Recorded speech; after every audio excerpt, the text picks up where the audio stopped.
할렐루야! 오늘도 새날을 주신 하나님을 찬양합니다. 오늘은 찬송가 361장 기도하는 이 시간 함께 찬송하시면서 기도하는 이 시간 주님을 만나고 은혜 충만한 시간이 되어서 이 기도의 능력으로 오늘도 승리하기를 소원하는 마음으로 우리 함께 찬송하도록 하겠습니다. 함께 찬송합니다. 기도하는 이 시간 주께 무릎 꿇고 우리 구세주 앞에 다 나아가네. 믿음으로 나가면 주가 보살피사 크신 은혜를 주네. 거기 기쁨 있네. 기도 시간에 복을 주시네. 고난 내 마음속에 기쁨 충만하네. 기도하는 이 시간 주가 곁에 오사 인자하신 얼굴로 귀 기울이네. 우리 마음 비우고 주를 의지하면 크신 은혜를 주네. 거기 기쁨 있네. 기도 시간에 복을 주시네. 고난 내 마음속에 기쁨 충만하네. 아멘. 오늘도 이 아침 이 기도 가운데 살아계신 주님을 만나며 은혜 충만, 기쁨 충만한 이 하루를 살아가시기 바랍니다. 이 아침 우리에게 주시는 하나님의 말씀은 사도행전 23장 16절에서 30절까지 말씀을 보도록 하겠습니다. 제가 봉독해 드리겠습니다. 바울의 생질이 그들이 매복하여 있다 함을 듣고 와서 영내에 들어가 바울에게 알린지라. 바울이 한 백부장을 청하여 이르되 이 청년을 전부장에게로 인도하라. 그에게 무슨 할 말이 있다 하니 전부장에게로 데리고 가서 이르되 죄수 바울이 나를 불러 이 청년이 당신께 할 말이 있다 하여 데리고 가기를 청하더이다 하매 전부장이 그의 손을 잡고 물러가서 조용히 묻되 내게 할 말이 무엇이냐. 대답하되 유대인들이 공모하기를 그들이 바울에 대하여 더 자세한 것을 묻기 위함이라 하고 내일 그를 데리고 공회로 내려오기를 당신께 청하자 하였으니 당신은 그들의 정함을 따르지 마옵소서. 그들 중에서 바울을 죽이기 전에는 먹지도 않고 마시지도 않기로 맹세한 자 40여 명이 그를 죽이려고 숨어서 지금 다 준비하고 당신의 허락만 기다리나이다 하니 이에 전부장이 청년을 보내며 경계하되 이 일을 내게 알렸다고 아무에게도 이르지 말라 하고 백부장 둘을 불러 이르되 밤제 3시에 가이사랴까지 갈 보병 200명과 기병 70명과 창병 200명을 준비하라 하고 또 바울을 태워 총독 벨릭스에게로 무사히 보내기 위하여 짐승을 준비하라 명하며 또 이 아래와 같이 편지하니 일렀으되 글라우디오 루시아는 총독 벨릭스 가깝게 문안하나이다.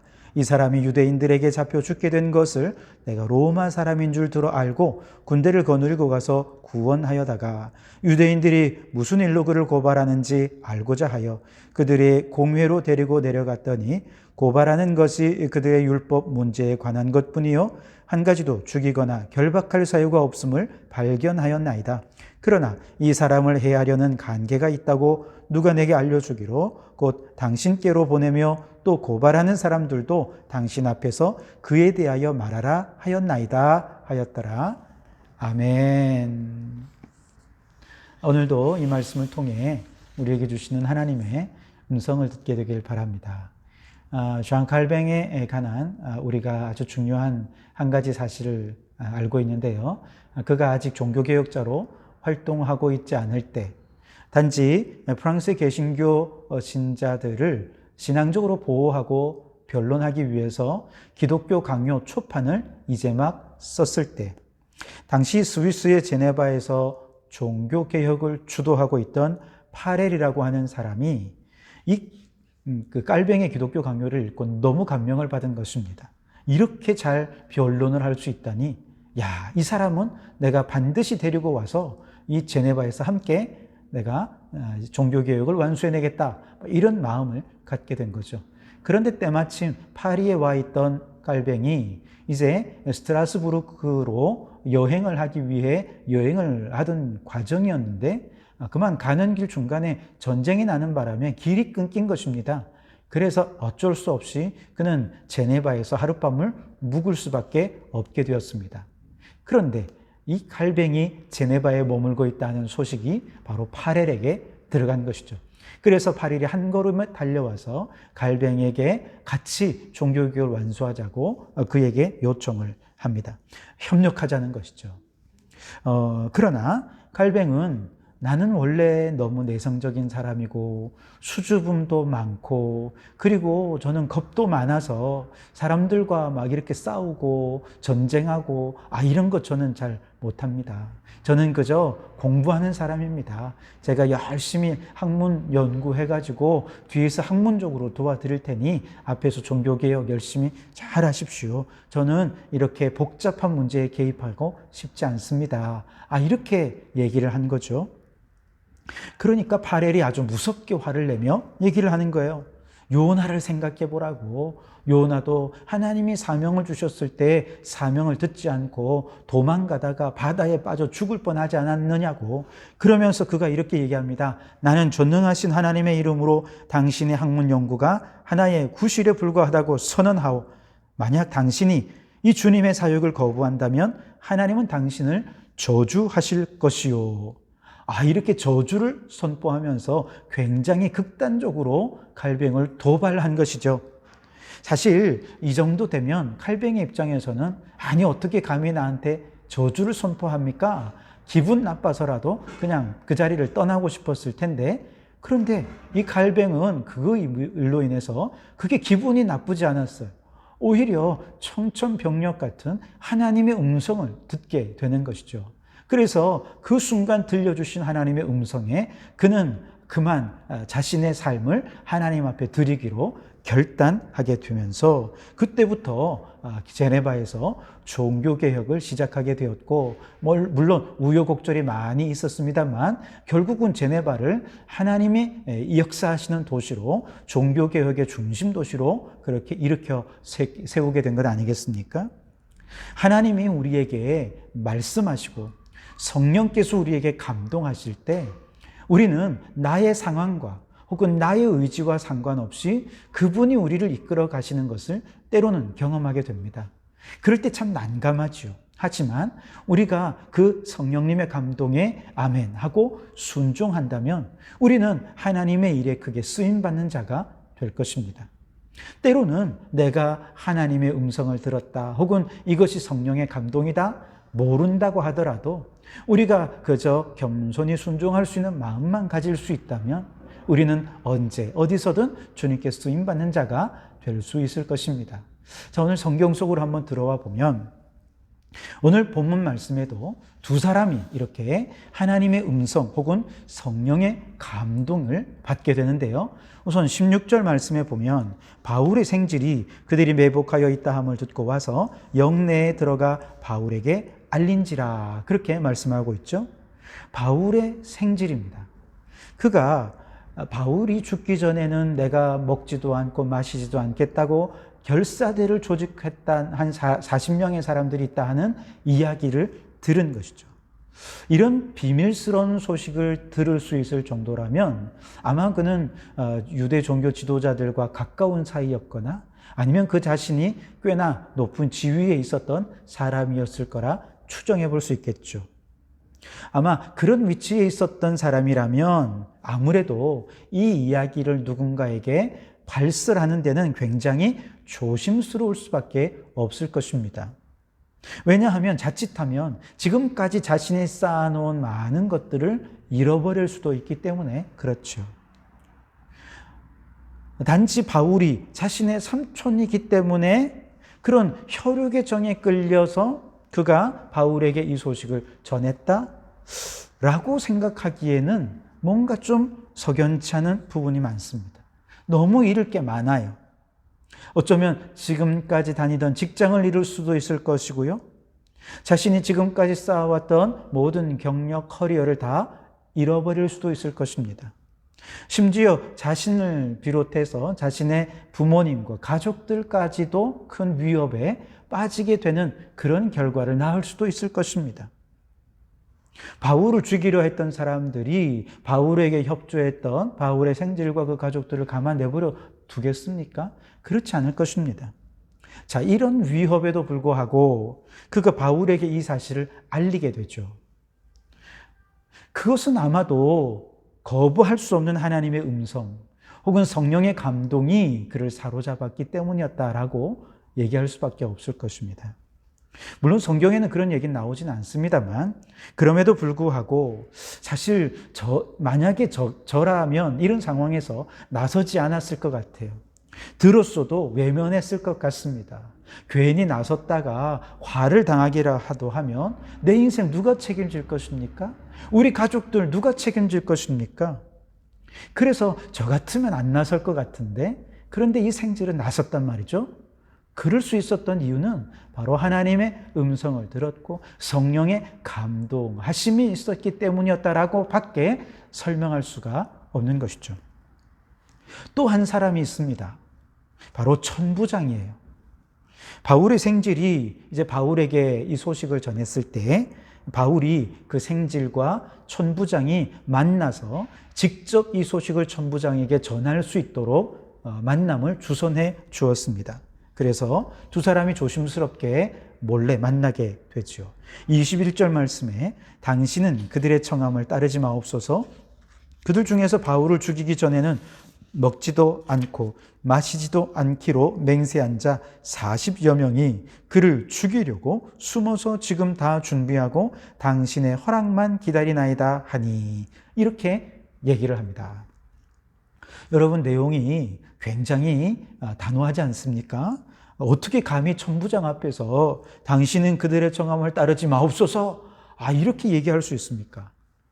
그런데 천부장은 이 청년의 얘기를 귀담아 듣습니다. 그리고 믿었습니다.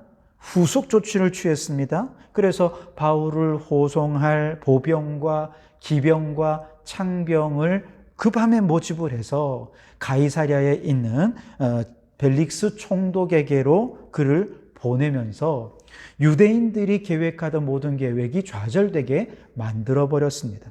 그것도 총독에게 이 상황을 자세하게 설명하는 편지까지 써서 바울을 총독에게로 보낸 것이죠. 이 천부장은 왜 이렇게 했을까요? 저는 틀림없이 여기에도 성령의 역사와 감동하심이 있었을 거라 확신합니다. 그렇지 않고서야 어떻게 갑자기 이름 모를 한 청년이 그에게 찾아와서 그들의 청함을 따르지 마옵소서라고 얘기했을 때 사실 얼마든지 기분 나쁠 수 있거든요. 로마의 천부장이라고 하면 얼마나 자존심이 세고 콧대가 높겠습니까? 그런데 식민지 국가에 그저 한 청년이 찾아와서 이런 상황을 얘기했다고 해서 그것을 믿고 그것 때문에 군대를 동원한다는 건 말이 안 되지 않습니까? 어쩌면 그는 이렇게 얘기했을지도 몰라요. 감히 네가 나를 명령을 해? 그러면서 그 말 거부할 수도 있었을 것입니다. 혹은 그 얘기는 가짜뉴스야. 나도 이미 충분히 정보를 다 듣고 있어. 그러면서 아마 그 정보를 무시해 버릴 수도 있었을 거예요. 그런데 그 자존심 강하고 촛대 높은 천부장이 이름 모를 청년의 말을 들어요. 믿습니다. 그리고 곧바로 후속 조치를 취한 것이죠.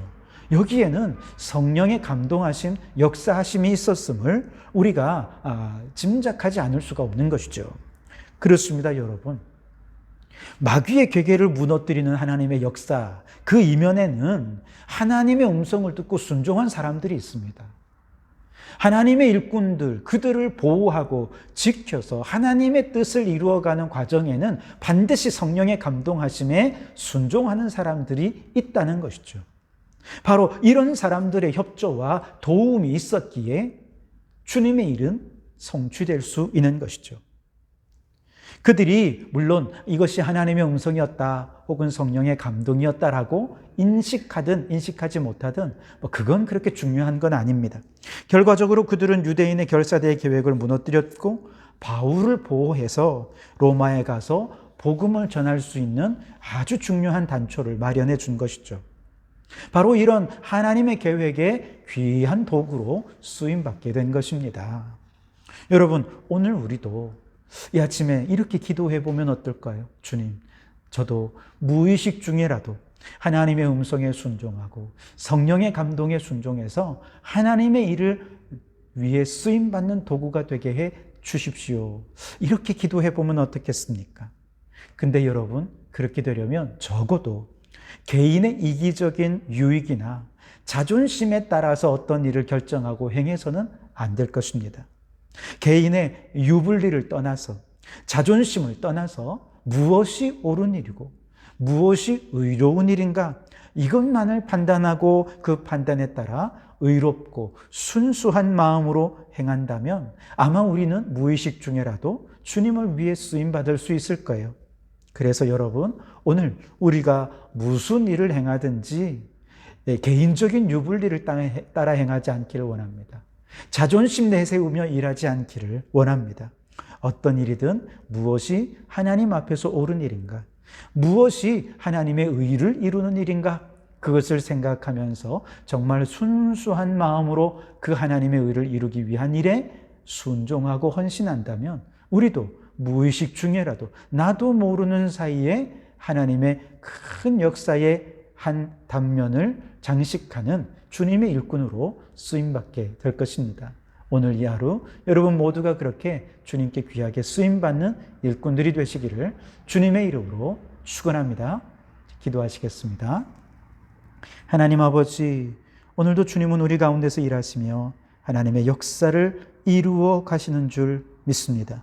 우리는 무의식 중에서라도 주님의 역사의 한 부분을 담당하는 주의 일꾼이 되게 해 주시옵소서. 이를 위해 개인의 유불리나 자존심을 따라 행하지 않게 하시고 주님이 옳다고 인정하시는 것 따라 행하는 저희들 되게 해 주옵소서. 특별히 사순절 기간을 지나고 있습니다. 이 기간 동안 플라스틱 감축을 통해 하나님의 동산을 지키기 위한 작은 십자가를 지는 생활을 감당하고 있습니다. 우리의 작은 삶의 변화로 위대한 하나님의 역사가 일어나게 해 주시옵소서. 예수님 이름으로 기도하옵나이다. 아멘.